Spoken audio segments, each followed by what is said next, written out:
ازيكم يا كل اصحابنا. هنشوف دلوقتي الحدوته الحلو. ما تنسوش تعملوا لايك من الصباع اللي فوق، اشتركوا في القناه بالكلام الاحمر اللي موجود تحت الفيديو. يلا بينا يا أولادي. خلاص أنا ما بقتش مستأمن العيشة في الغابة دي. ده أي حد ممكن ياكل أي حد. أنا لسه فيل صغير من ولادي اتاكل من يومين.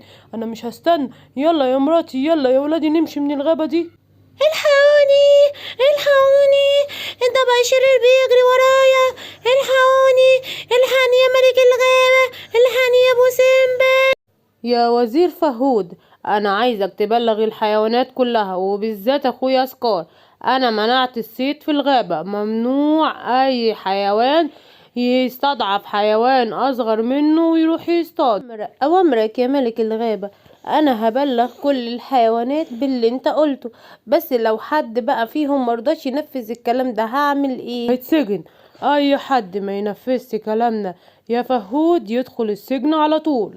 اسكار، انا جايلك من عند ملك الغابة نفاسة، وهو بيبلغك ان انت ممنوع من الصيد، انت وجميع الحيوانات. كل واحد ليه حصة اكل كل يوم انا هجيبها له، فاهم ولا لأ؟ طيب انا اصلا ملتزم بالحصة اللي انا باخدها وما بصطادش، ما بقتش بقدر. يوه بقى على اللي نفاسة بيعمله ده. قال ايه كمان مش عايزنا اصطاد؟ انا لازم اشوف لي حل واتصرف عشان اعرف اكل براحتي بقى. غزالة، اما اروح اصطادها. تعالي بسرعة. شفتي يا اختي كان هيجرالنا ايه؟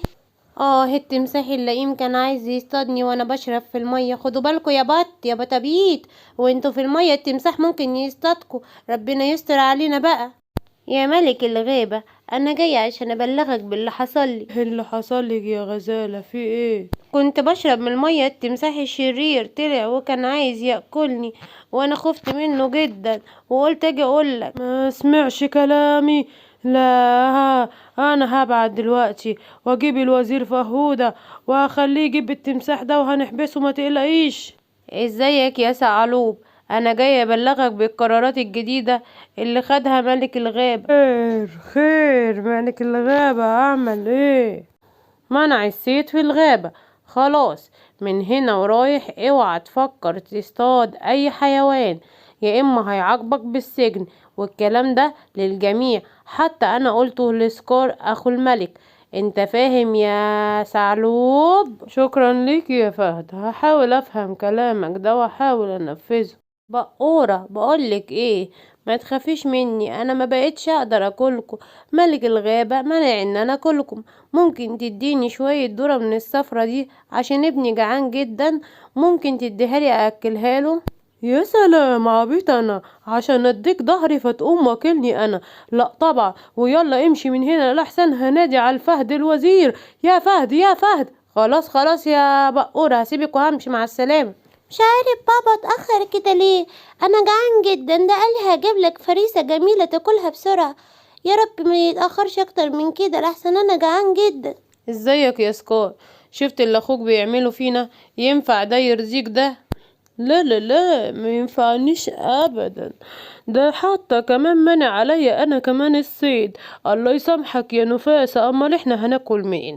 بيفكر حتة الفرخة الصغيرة اللي بيديها لنا ميتة دي ولا اي حيوان يموت ويبعته لنا ناكله هو ده اللي هيكفينا؟ لا طبعا، احنا عايزين ناكل فريسة كبيرة. طيب ايه رأيك لما نيجي نصطاد انا وانت مع بعض، ونجيب اي فريسة وناكلها اهو بالمرة، اودي اكل لابني الصغير عشان جعان جدا. لا لا لا لا، انا ماليش في الشراكة خالص يا حبيبي. روح انت يا ثعلوب اصطاد وانا مش هفتن عليك، ما تخافش مني. وبعدين بقى في القرار اللي قاله نفاسة ده هعمل فيه ايه انا دلوقتي؟ مش عارف.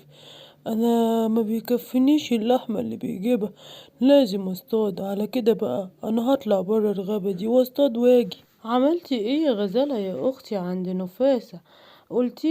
قلتيله ان التمساح الشرير اتهجم عليك الصبح؟ ايوه قلتله، وهو وعدني ان هو اول ما هيعرف يجيب التمساح ده هيسجنه، وخلاص ما فيش حد هيفكر يصطادنا تاني ولا يصطاد بقية الحيوانات، وهنعيش في الغابة في امان.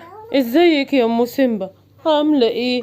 انا ابني جعان جدا ومستنيني في البيت اجيب له اكل، وملك الغابة منع الصيد وانا مش عايز اعمل حاجة تضايقه، والاكل اللي هو بعتهولي الصبح انا اكلته ومن غير ما ادي ابني الصغير، ومحدش عايز يساعدني ولا يدي ابني حاجة. ما تقلقش يا ثعلوب، احنا اكيد مش هنسيب اولادك او ابنك الصغير من غير اكل. بص، انا هديك قطعة لحمة، خد قطع اللحمة دي اديها لابنك الصغير ياكلهم، ولو احتجت حاجة في اي وقت تاني غير اللي ابو سيمبا بيديها لك تعالالي وقولي وانا هديك، بس ما تصطادش حد من الحيوانات. ام سيمبا دي طلعت طيبة جدا، ده انا كنت ناوي اكلها هي لو ما رضيتش تديني اكل. لا، انا بعد كده هعملهم معاملة تانية خالص، دول طلعوا طيبين جدا. هي بابا جاي، بابا جاي هناك اهو مع لحمة. الله، هاكل ده، انا كنت جعان جدا يا بابا يا بابا، يلا تعالى واديني اللحمة.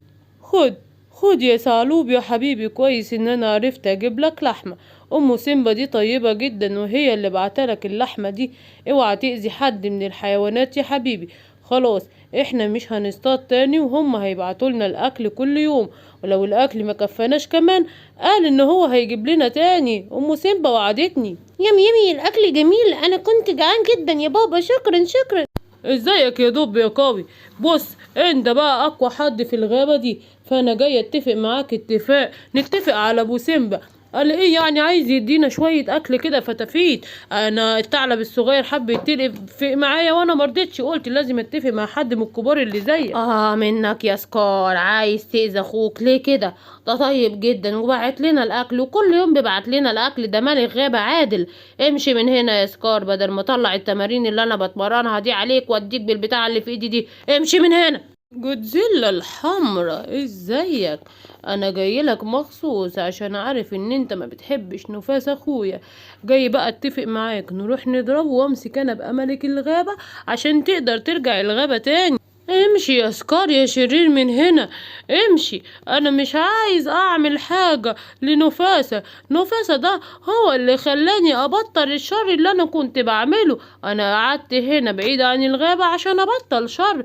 نفاسة خلاني ابقى طيب، وانت جاي تقولي نتفق عليه؟ امشي من هنا.